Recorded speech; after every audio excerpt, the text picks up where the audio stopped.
Começa agora o podcast Agro e Prosa com o jornalista Divino Ronaldo. Esse podcast tem por objetivo falar do agronegócio de um jeito descontraído, fácil e descomplicado. Com vocês, Divino Ronaldo e o Agro e Prosa. O meu entrevistado de hoje será Henrique Medeiros, que é advogado, especialista em agronegócio, é um grande parceiro que eu tenho aqui todas as semanas, sempre trazendo temas de muito interesse do produtor rural, falando do agronegócio. E hoje o tema do nosso bate-papo será avaliação jurídica do projeto que institui o Fundeinfra. Henrique, muito bom ter você aqui para um bate-papo um pouquinho mais longo agora, né? Prazer é sempre meu, Divino. Muito boa tarde, muito obrigado pelo convite. E é sempre um prazer estar aqui no seu programa, discutindo os temas tão importantes para o setor produtivo do agronegócio. Fico muito feliz e lisonjeado por poder ajudar um pouquinho a cada dia e divulgar esse conhecimento aí para os seus ouvintes. Henrique, eu gostaria tanto de estar falando de coisas boas, né, melhores para o produtor rural. O agronegócio vinha numa crescente tão grande, todo mundo numa empolgação. De repente, da eleição para cá, parece que bateu assim, uma bad vibe em todo mundo, jogou aquele balde de água fria, né? E muitas incertezas estão acontecendo. E para piorar, ainda vem essa taxação do agro goiano, né? É verdade, Divino, sim.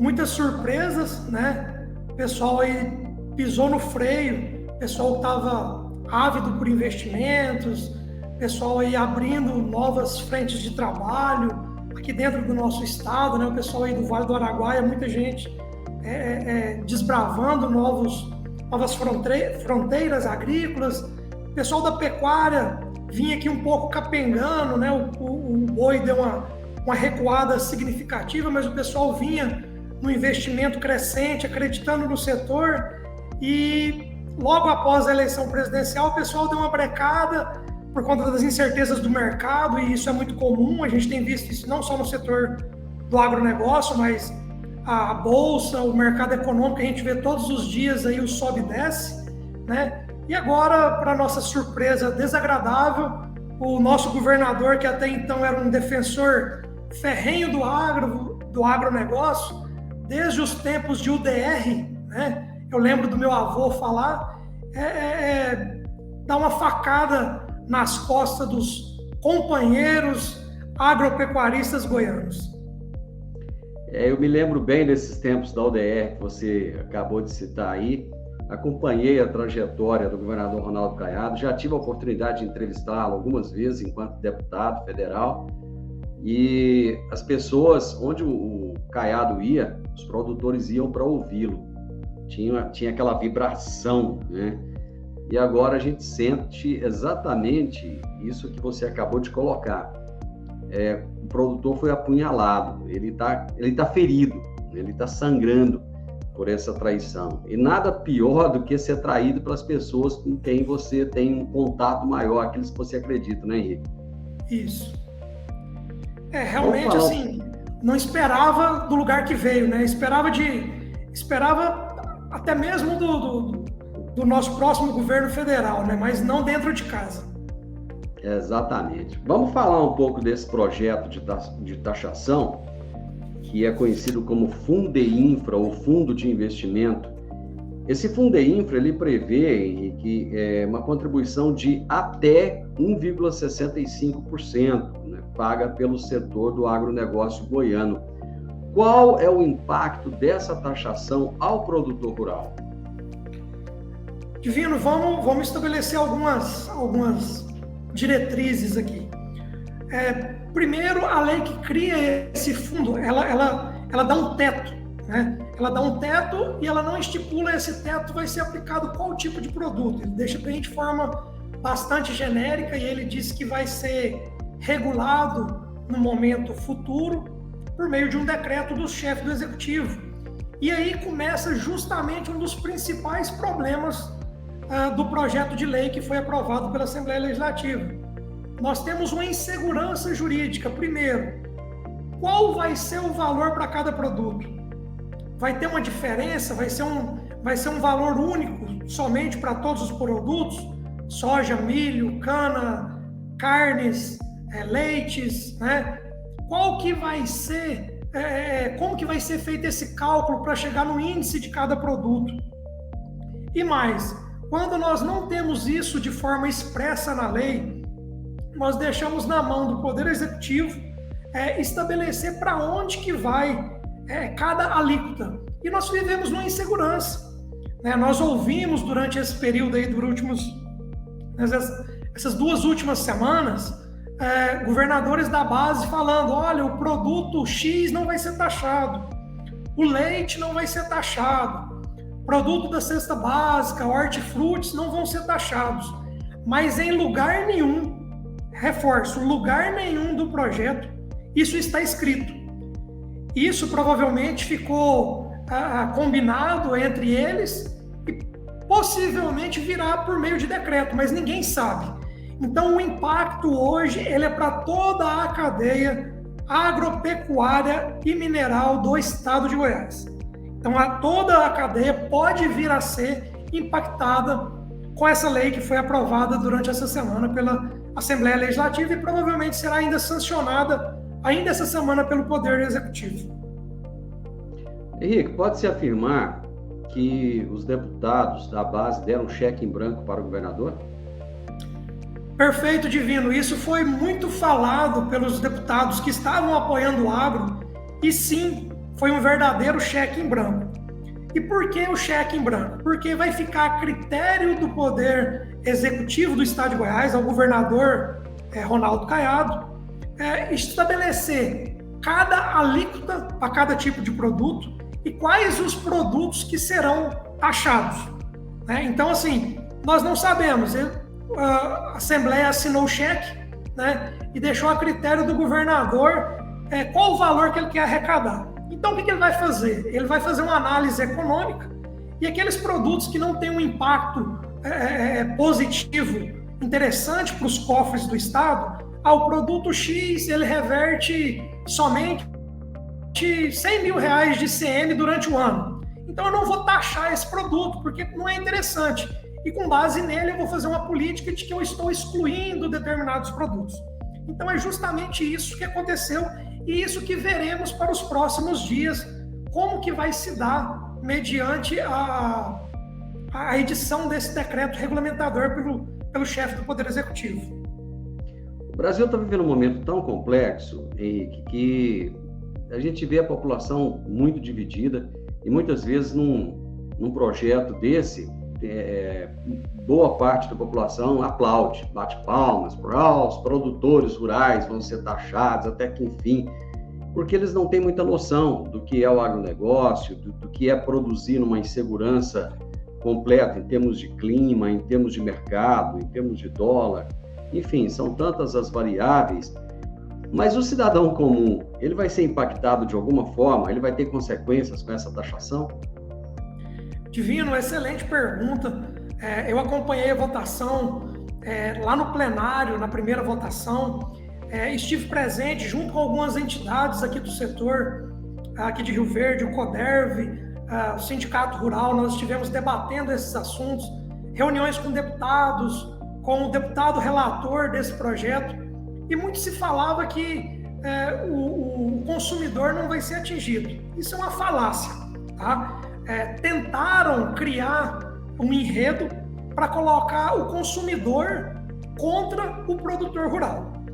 E esse enredo nós vimos a todo momento, inclusive nos discursos da base aliada lá na Assembleia, na votação ontem, quando um deputado falou que lá fora, na manifestação, tinha somente veículos de alto valor, caminhonetes de 200, 300 mil reais, pessoas que plantam infinidade de milhares de hectares. E, na verdade, não é isso. A gente sabe que o custo de produção de todo produto, né, estamos aqui falando dos produtos agropecuários, mas seja ele todo e qualquer produto, ele passa pela questão tributária. O tributo é um valor que agrega um alto custo de produção em todo e qualquer tributo, em todo e qualquer produto. E, de imediato, os produtores rurais serão impactados, sim. Porque ao vender a sua produção, ao vender lá um saco de soja, e eu fiz uma conta rápida, Divino, um saco de soja a 1,65, nós vamos ter em média 2,90 e poucos, R$3 por saca, tá? Um saco de 60 quilos. O boi, lá vamos imaginar um boi aí de 21 arrobas, 20 arrobas, né? A R$300, que é o valor que vinha sendo comercializado até essa última baixa, nós vamos pagar aí algo em torno de R$95, R$100 por animal, né? Então esse valor é um ledo engano as pessoas acharem que lá no final do dia ele não vai estar embutido no preço dos produtos.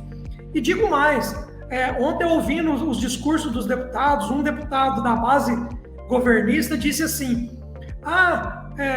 o pessoal só quer exportar soja, só quer exportar milho, o povo não come soja, come milho.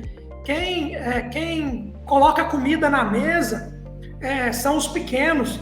Não estou falando que não é. Não estou falando que não é. A agricultura familiar ela é extremamente importante, mas o pessoal, eles tentam afastar a agricultura familiar do agronegócio. E isso é um grande erro. A agricultura familiar é um grande braço do agronegócio, um dos mais importantes. Não é pelo fato dela ser pequena ou gerido exclusivamente ali pela família, o pai, a esposa e os filhos, de que ele não tem importância. Pelo contrário, é importantíssimo. Tá, tudo bem, o pessoal exporta o milho, exporta a soja, mas a proteína animal, vamos lá, o leite, a carne bovina, suína e de aves, qual que é a base da dieta desses animais para produzir a carne, se não é a ração que contém soja e milho? Se eu vou taxar a soja, se eu vou taxar o milho e depois eu vou taxar a proteína animal na venda para o frigorífico ou na venda para o laticínio, como que não vai estar agregado no valor desse produto, na venda, o custo do tributo que incidiu sobre ele? Ou será que o produtor rural vai abraçar esse custo e vai diluir ele? O pessoal da pecuária já não está tendo lucro. Como que ele vai engolir mais um custo e está tudo certo? Então, no final das contas, todos nós, produtores rurais ou não, pagaremos essa conta lá na gôndola do supermercado, quando você for comprar o litro de leite, o litro de óleo, a carne, para você fazer seu almoço. Então, assim, aquela tão sonhada picanha que disseram aí há dias atrás, né, que viria a partir de 1º de janeiro, talvez ela não chegue. Se ela chegar, vai ser um valor um pouco mais elevado, ao menos aqui no estado de Goiás. Hoje eu estou entrevistando o Dr. Henrique Medeiros, que é advogado, especialista em agronegócio, que todas as semanas está batendo um papo comigo aqui às quartas-feiras, trazendo assuntos de grande relevância para o agro. E hoje estamos falando a respeito da avaliação jurídica do projeto que institui o Fundeinfra. Doutor Henrique, alguns deputados disseram que essa taxação é inconstitucional e inconsistente. Existe alguma inconstitucionalidade na criação desse tributo? Existe sim, Divino. Vamos lá.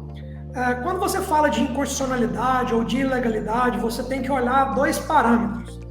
A questão formal, né, em relação à forma, como que esse projeto tramitou dentro do local de votação, ele respeitou os interstícios mínimos entre uma sessão e outra, a espécie normativa, né, a lei que foi proposta deveria ser aquela, e também tem a questão material, que o próprio nome já diz, em relação à matéria, né? O Poder Executivo tinha legitimidade, detinha o poder para mandar esse projeto. Aquilo que estava escrito no projeto, ele fere algum parâmetro constitucional? Pois bem, o primeiro ponto que eu vejo é em relação à forma. Quando a gente vê a lei que criou o Fundeinfra, na verdade, lá nós tínhamos 2 leis sendo votadas, viu, Divino? Uma que é a lei que cria o Fundeinfra, que foi a que ficou conhecida e todo mundo apelidou aí de taxação ao agro, mas paralela a ela, tinha correndo também lá na Assembleia em conjunto, uma lei que altera o Código Tributário do Estado de Goiás, justamente para dar validade aos preceitos que foram instituídos lá pela lei que criava o Fundeinfra, ou seja, as duas caminhavam em paralelo, né? para, se aprovadas fossem, surtir efeitos no mesmo momento. Acontece que essas legislações elas foram propostas através de lei ordinária, quando, na verdade, quando você faz uma alteração tributária, essa lei tem que vir por meio de lei complementar. Qual que é a diferença disso, Divino? Quórum de votação. A lei ordinária, ela depende para aprovação 50% mais um dos presentes. Né? Então, lá na Assembleia, para abrir a votação, eles precisavam de 21 deputados para abrir a sessão. Então, com 11 votos favoráveis, as leis são aprovadas. A lei complementar, ela tem um quórum que a gente chama de quórum qualificado, né? Maioria absoluta dos membros da casa, né? Então, o quórum para aprovação, ela é mais difícil. E por que disso? Porque ela mexe nas questões tributárias que impactam toda a sociedade. Ela tem que dar previsibilidade, ela precisa de discussões mais aprofundadas. Então, assim, esse é o primeiro ponto, que é a questão formal. Eu vejo que sim, teve uma ilegalidade. Esses projetos chegaram lá por meio de lei ordinária, foram analisados como lei ordinária, e eu entendo que nesse caso deveria ser uma lei complementar. Esse é o primeiro ponto. Segundo ponto, a Constituição Federal de 1988, Divino, ela fala o seguinte: olha, vamos fazer a divisão aqui de quem que é a competência de cada União, Estado e município, quem que pode legislar sobre o quê? Em questões tributárias.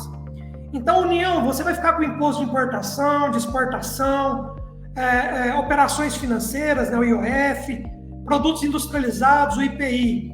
Estado, você vai ficar com o IPVA, com o imposto da herança, que é o ITCD, com o imposto da circulação de mercadorias, que é o ICMS. Municípios, você fica lá com o IPTU, e por aí vai. E nesse caso aqui, a Constituição Federal fala assim, olha, você não pode ter 2 tributos com a mesma base de cálculo, certo? Por quê? Para você não onerar da mesma forma o mesmo setor. Então, por exemplo, sobre a propriedade do veículo automotor, você paga o IPVA. Não pode ter um outro tributo amanhã sobre a mesma propriedade do veículo automotor que cobra um outro tipo de tributo. E o que o governador do estado de Goiás fez? Ele instituiu um fundo, né, o Fundeinfra, criou uma taxa, e a justificativa dele é o seguinte: olha, produtor rural, você tem alguns benefícios fiscais na venda da produção em relação ao ICMS. Na verdade, os benefícios fiscais do produtor ele não recolhe quando ele vende, mas o próximo da cadeia, que é o frigorífico, que é a agroindústria, que é a comercial exportadora, ela recolhe sim. Então, na verdade, só passou para o próximo da cadeia. Então, assim, produtor, se você quiser continuar desse jeito, você vai ter que pagar a taxa do Fundeinfra. É uma contribuição, ela é facultativa. Tá, então eu não quero pagar, porque vai me onerar. Tá, se você não quiser pagar, você vai pagar a alíquota cheia de ICMS, tá? Depois você discute comigo se nesse caso você poderia pagar ou não. E se você provar para mim por A mais B que eu estou errado, eu te devolvo, né? Ou seja, o governo fala assim, você quer, eu vou te dar um tiro ou uma facada? Qual dos dois que você acha menos pior? E aí você tem que escolher aquele que você acha que você não vai morrer de imediato, que você tem mais chances de sobreviver. Então, na verdade, ela de facultativa não tem nada, né? Ou você recolhe, ou você recolhe. Eu, depois de estudar o projeto, eu cheguei à seguinte conclusão: essa contribuição, ela tem cara de imposto, ela tem cheiro de imposto, ela tem gosto de imposto, ela tem o preço do imposto, mas ela se diz uma contribuição. E isso não poderia ser, porque ela nada mais é do que um adicional de ICMS. Ou seja, ele está criando um novo tributo para tributar aquilo que já é pago através do ICMS. Mais uma inconstitucionalidade, mais uma ilegalidade.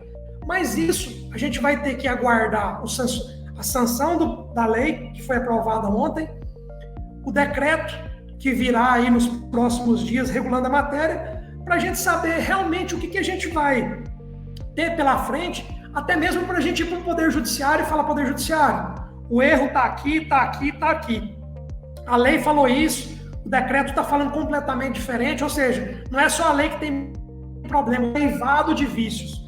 Né? Então, os vícios são os mais diversos possíveis, a começar por a instituição de uma contribuição que somente a União tem legitimidade para criar contribuições especiais.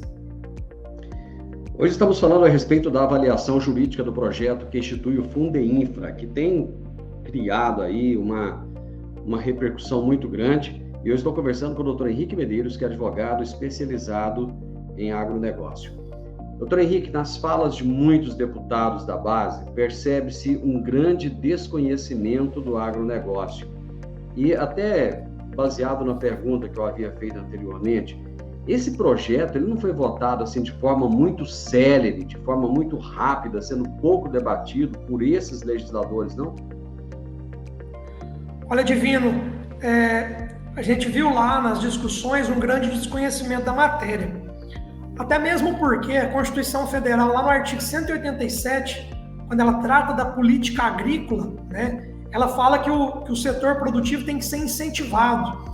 Tem que haver uma política agrícola com a participação efetiva do setor de produção, produtores, trabalhadores, setor de comercialização, armazenamento, transporte.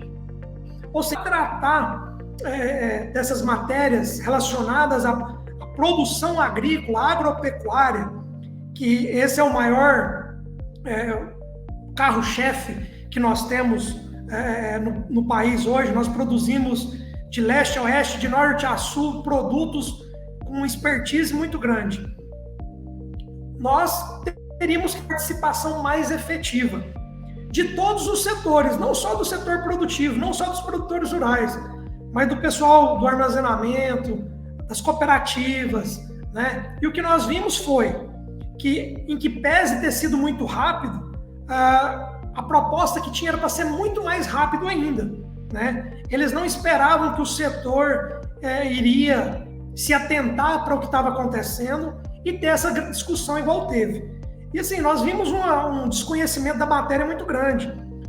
Deputados lá da base governista defendendo o projeto, e a todo momento eles falavam assim, o imposto, o tributo. Aí eles voltavam atrás, não, a contribuição. Ou seja, eles próprios sabem que se trata de um imposto.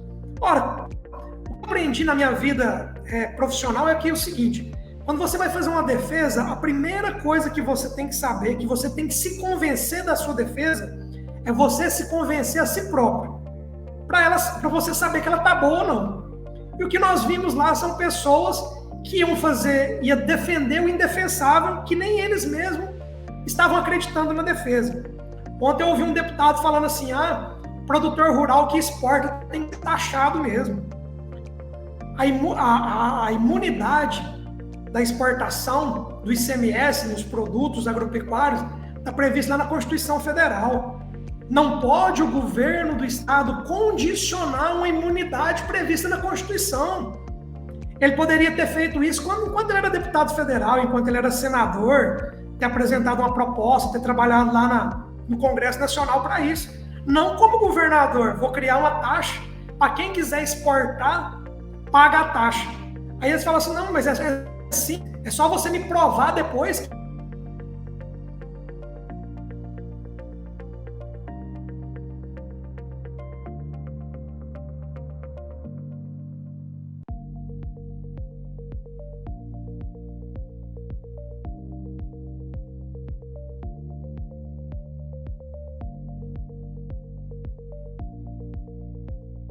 Que realmente exportou esse produto. Ele tem que destacar lá na nota fiscal, né, os códigos corretos de exportação e tudo mais. Não, eles estão querendo inverter toda, né, e que o produtor rural prove uma situação que não é da responsabilidade dele, para daí assim eles devolverem o dinheiro, né? Então assim, estão criando uma condição para o produtor usufruir da imunidade prevista na Constituição, e você vê que não tem preparo nenhum. E tentam defender isso com base em que os grandes têm que pagar. E não é uma luta entre grandes e pequenos. Mais uma vez, Divino, no final do dia, nós iremos pagar essa conta lá na gôndola do supermercado. E era justamente nesse ponto que eu queria chegar, doutor. porque é um argumento muito utilizado pelos deputados favoráveis ao projeto, que somente os grandes serão taxados, conforme o senhor disse aí, e que a agricultura familiar está fora. Isso aí, de certa maneira, além de ser uma falácia, não causa uma certa discriminação quando se divide o agronegócio em grandes e pequenos, aqueles que exportam e os que vendem só no mercado local, aqueles que são ricos e aqueles que são pobres? Divino, quando o governo fez isso, a intenção deles foi jogar o povo, né, os consumidores, contra os produtores rurais, na tentativa de ter alguém lutando, comprando a ideia deles. Mas, quando a gente vai lá para o decreto que regulamenta o ICMS do Estado de Goiás, ele fala dos produtos, né, que fala assim, ó, fica o chefe do executivo autorizado nos limites e condições dos regulamentos conceder isenção de ICMS. E a manutenção do crédito para as empresas que forem comprar esses produtos, e aí vem narrando quais são esses produtos. E aí o seguinte, numa mesma alínea desse artigo, ele fala assim, os seguintes produtos: amendoim, arroz, açúcar, canola, cominho, gergelim, girassol, leite, mamona, sisal, lá na frente, milho, soja, trigo. Ou seja, todos os produtos estão previstos no mesmo lugar. O que o chefe do executivo vai ter que fazer? Ele vai ter que selecionar quais produtos que ele quer taxar, que vai incidir essa taxa, e falar, olha, soja, milho, cana, paga. Arroz, gergelim, girassol, não paga. Só que amanhã ou depois, o setor de girassol começou a crescer. E ele fala, olha, eu vou tributar. Ele precisa mandar para a Assembleia novamente? Não. Ele vai lá no decreto, acrescenta uma linha, girassol também vai pagar. A mesma taxa da soja, uma taxa diferente, né? O leite hoje não paga. Não, o pessoal do leite hoje está bem. Ou então eu amanheci achando que o leite tem que pagar. Vai pagar. Pessoal, uma grande discussão que tinha era se a comercialização de gado de recria, né? Por exemplo, no leilão seria taxada a compra e venda aí do dia a dia. Porque no fundo rural ele não incide. Justamente para quê? Para fomentar a produção. Porque se você taxar o bezerro, aí depois você taxa ele quando ele está garrote, depois você taxa ele quando ele está boi magro, aí depois você taxa ele quando ele está boi gordo, aonde que vai chegar ao fim do dia essa quantidade de tributo? Mais da metade do produto vai ser só tributo, né? Então, assim, eles falaram que não vão cobrar. Mas isso não está escrito na lei. Você me fez uma pergunta lá atrás, é um cheque em branco? É um cheque em branco de uma conta cheia de dinheiro, cheia de produtos que vai entrar nessa conta. Então você imagina uma conta do banco que está cheia de dinheiro e que toda hora tem gente depositando dinheiro lá dentro. Então hoje eu vou cobrar só do Henrique, que está depositando. Ah não, amanhã eu vou cobrar do Henrique e do Divino Ronaldo.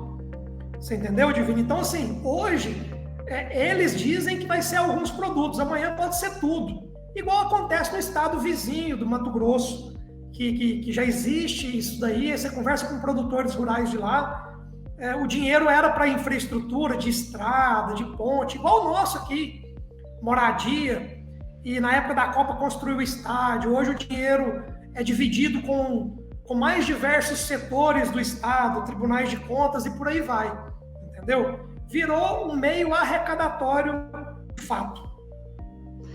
Doutor Henrique, de boas intenções o inferno está cheio, infelizmente, né? Muito obrigado, o senhor assim trouxe luz sobre esse tema, esclareceu bastante.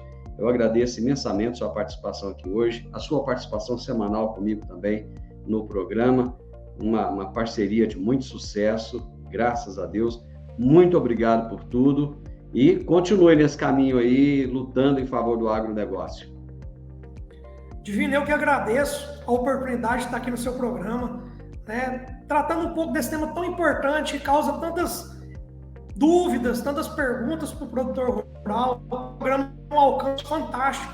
Tenho certeza que tem muita gente aí ouvindo e cada dia sanando um pouquinho das dúvidas que tem com os diversos profissional que você tem no programa. Eu fico muito honrado em poder estar aqui, poder contribuir com você, e estou sempre à disposição, tá? Sua, do programa, da rádio, para a gente tratar desses temas importantes, especialmente do setor do agronegócio, setor que eu atuo, que eu sou apaixonado, e um pouquinho também de produtor rural. Então eu fico muito feliz em poder contribuir com esse setor e com o crescimento, e também do seu programa aí, desvendar as dúvidas de todo mundo. Muito obrigado mais uma vez. O meu entrevistado de hoje foi Henrique Medeiros, advogado, especialista em agronegócio, e o tema da nossa entrevista foi a avaliação jurídica do projeto que institui o Fundeinfra. Se você gostou desse nosso bate-papo, se você gostou desse vídeo também, deixe o seu like, deixe o seu comentário, compartilhe com mais pessoas para que a informação chegue a quem realmente precisa de chegar, e se inscreva nesse canal. Um grande abraço para você e até o nosso próximo vídeo. Você ouviu o podcast Agro e Prosa. Se gostou, compartilhe, recomende e nos siga nas diferentes plataformas de podcast.